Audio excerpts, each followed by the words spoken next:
ప్రకాశం జిల్లా దర్శి నియోజకవర్గ తెలుగుదేశం పార్టీ ఆఫీసులో మొండ్లమూరు మండల వైఎస్ఆర్సీపీ కన్వీనర్ బిచ్చం సుబ్బారెడ్డి ఆధ్వర్యంలో పసుపుగల్లు, ఉల్లగల్లు, కెల్లంపల్లి మరియు భీమవరం గ్రామ పంచాయతీల నుండి 200 కుటుంబాలు వైసీపీని వీడి తెలుగుదేశం పార్టీ ప్రకాశం జిల్లా పార్టీ అధ్యక్షులు నూకసాని బాలాజీ, లలిత్ సాగర్, ఒంగోలు పార్లమెంట్ అభ్యర్థి మాగుంట శ్రీనివాస్ రెడ్డి తనయులు మాగుంట రాఘవరెడ్డి సమక్షంలో వైఎస్ఆర్సీపీని వీడి టీడీపీ కండువ కప్పుకొని తెలుగుదేశం పార్టీలోకి చేరడం జరిగింది।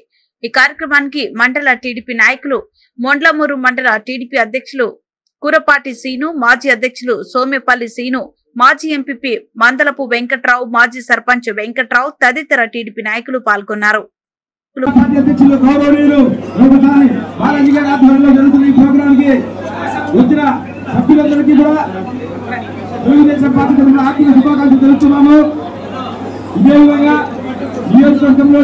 అన్ని గ్రామాల్లో కూడా వలసల పరంపర ప్రారంభమైంది కావున తెలుగుదేశం పార్టీ అఖండ విజయంతో గెలుస్తుందని అందరికీ కూడా స్వాగతం।